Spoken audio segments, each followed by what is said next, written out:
చూడండి, ఇక్కడ మనకు ముందుగా అరారోతు కొండ అని కనపడుతుంది కదా. ఈ అరారోతు కొండ అంటే మనకు ఒకటి గుర్తుకు రావాలి. ఏం గుర్తుకు వస్తుంది చెప్పండి మీ అందరికీ? అరారోతు కొండ అనగానే మనకు ఒకటి గుర్తుకు రావాలి.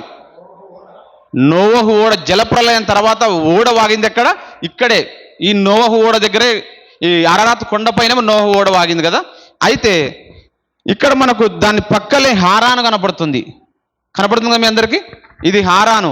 ఇక్కడి నుండి ఇక్కడ ఊరు అనే ప్రాంతం మనకు కనపడుతుంది. ఊరు అనే ఒక పేరు కనపడుతుంది కదా. ఇక్కడ వరకు ఈ హారాను మొదలుకొని ఇక్కడ వరకు ఉన్న ఈ భూభాగమే మెసొపొతేమియా భూభాగం అంటారు. ఏమంటారు? మెసొపొతేమియా భూభాగం అంటారు. అయితే ఇక్కడ మనకు రెండు లైన్లు కనపడుతున్నాయి. ఏం కనపడుతున్నాయి? ఒక రెండు లైన్లు కనపడుతున్నాయి కదా. ఇది చాలా జాగ్రత్తగా గమనించండి. ఇవి ఇప్పుడు ఈ మెసొపొతేమియా అన్న ఈ పదానికి అర్థం ఏంటో తెలుసా? రెండు నదుల మధ్య భూభాగం.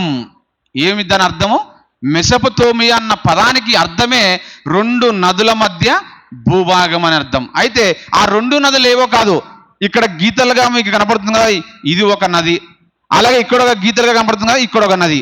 ఈ నదుల పేర్లు ఏంటో మీకు ఇప్పుడు చెబుతాను చూడండి పిల్లారా, చెబుతాను చూడండి. ఇది హిద్దెకేలు నది. హిద్దెకేలు నది ఇది ఫరాతు నది. ఇది ఫరాతు. చూడండి, ఇక్కడ ఇప్పుడు ఈ మెసొపొతేమియా అన్న పదానికి రెండు నదుల మధ్య భూభాగం అని అర్థం. అయితే ఆ రెండు నదులు ఎక్కడెక్కడ ఉన్నాయంటే, ఒకటి ఇక్కడ హిద్దెకేలు అనే ఒక నది, అలాగే ఇక్కడ ఫరాతు. అయితే వాటికి ఇప్పుడున్న పేర్లు ఏంటో తెలుసా? హిద్దెకేలుకి ఒక పేరుంది, ఏంటంటే టైగ్రిస్ నది అని. అలాగే ఈ హిద్దెకేలుకి టైగ్రిస్ అని ఇప్పుడు నేడు మనకు పిలువబడుతుంది. టైగ్రిస్గా పిలువబడుతుంది. ఇక్కడ ఫరాత్కి యూఫ్రటీస్ నదిగా పిలువబడుతుంది. ఏమని? యూఫ్రటీస్.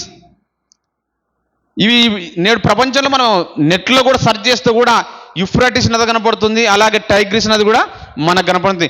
ఈ రెండు నదుల మధ్య భూభాగమే మెసొపొతేమియా భూభాగం.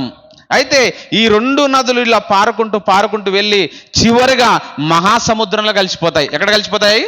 మహాసముద్రంలో కలిసిపోతాయి. ఈ మధ్యలో ఉన్నదే మెసొపొతేమియా భూభాగం. మనకు ఇది మ్యాప్ కూడా కనపడుతుంది పిల్లలు. బైబిల్ గ్రంథంలో చూడండి, చివరిగా మ్యాప్